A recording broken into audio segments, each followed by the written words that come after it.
Ngayon naman, mga bossing, alisin na natin yung Robin Padilla. No? Paniniwalaan natin sila na hindi drama-drama yung kung walang ganyan.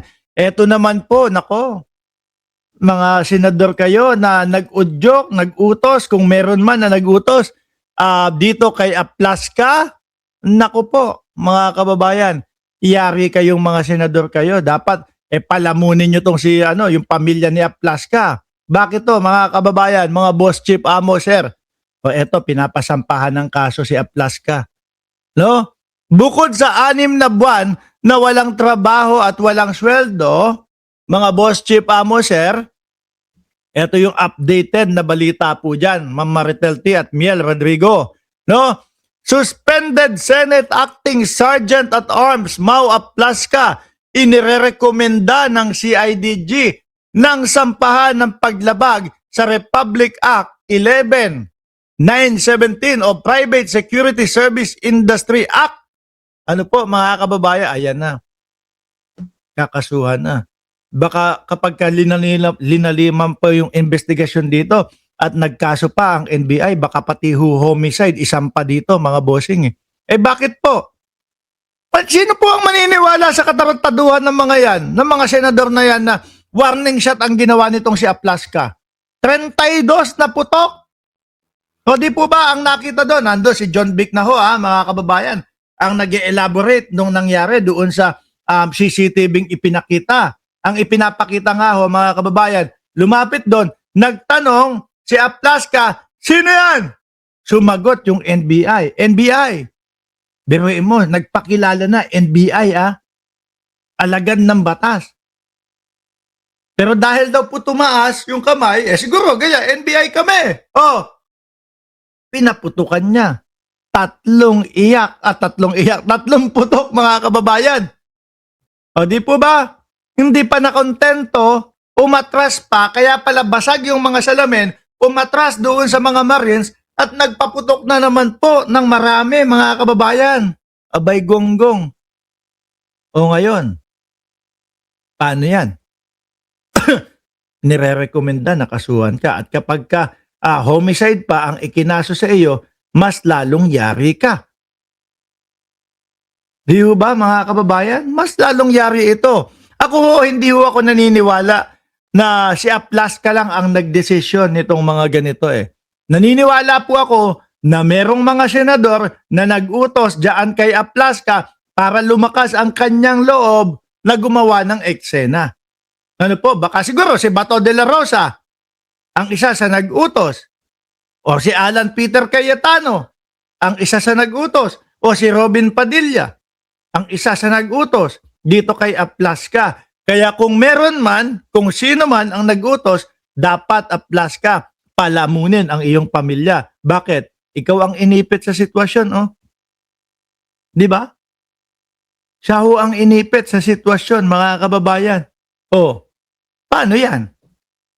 Paano ang pamilya? Di ba? Napapansin ko lahat ng sumasali o lahat ng mga kasama sa mga DDS, nasisira ang buhay. Ngayon, hindi pa. Yan pa lang, pagpapakaso ng CIDG. Pero kapag linaliman po ang investigasyon niyan, mga kababayan, naku po, nakikita ko, homicide. At yung NBI, sa tingin nyo po, papayag sila na ganun-ganun na lang, pinagbabaril po sila? Paano po hindi natin masasabi na ganyan yung naging sitwasyon ng NBI, mga kababayan? Nakita natin doon sa live na video ng mga reporter na kasama, isang babae at isang lalaki na naghahagilap sila ng pagtataguan para sa kanilang buhay. Di po ba? At talagang hindi nila mawari kung saan nanggagaling yung putok. Tapos biglang mapapanood mo si Alan Peter Cayetano. Pinuputokan na po kami dito. Ano po, ayan, pinuputokan na po kami dito. Yung ate ko, ayun, nasa likod. No? Sinigaw si NBI Director Matibag. Tato, shoutout sa'yo.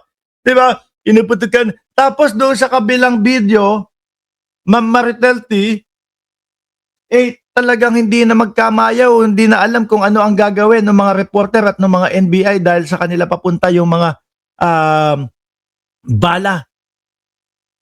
O, paano paniniwalaan ho itong mga ito, mga bossing? Tapos o eto, ang sinasabi ni Mau Aplaska, mga kababayan, yung video daw po, mga bossing, na ipinakita, splice daw po, mga kababayan. No? Sabi dito ng GMA News, CCTV footage were spliced, sabi ni Aplaska. Suspended Senate Sergeant at Arms Mau Aplaska maintained that the CCTV footage released on the Senate fiasco was Wednesday, May 13, were spliced to fit the narrative of the DILG and NBI, particularly that the Senate was not under attack. Mukha kang kawawa na ngayon. Ang sinasabi po ng mga netizen, kung hindi ako nagkakamali, pati si John Vic Remulla sinasabi, paano mo sasabihin na splice yun, Aber? May timestamp yun, umaandar yung oras nun, tuloy-tuloy yung oras nun, mga kababayan. And I think it's not correct daw po. Ipit ka na, boy! Alam mo, para bumaba. Sa'yo, ikaw, may kaso ka talaga dyan. Ikaw yung nagpaputok No, 32 na warning shot ba naman ang paputok ni Boy Aplaska? May kaso na talaga ito, mga kababayan. Pero para mapababa mo, baka ikanta mo yung nag-utos sa iyo ng mga senador para gawin iyon. Sabi mo, kung si Bato ang nag-utos, di si Bato, di ba? Para makawala siya. Si Alan Peter Cayetano, sabi mo, kung yun talaga ang nag-utos, para yung impeachment ni Sara Duterte ay maudlot at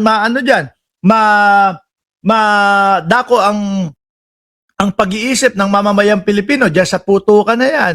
Pero naniniwala po talaga ako, mga kababayan, may nag-utos dito kay Aplaska, kaya ganun po kalakas ang loob. Kung makikita nyo din yung mga yung mga video po,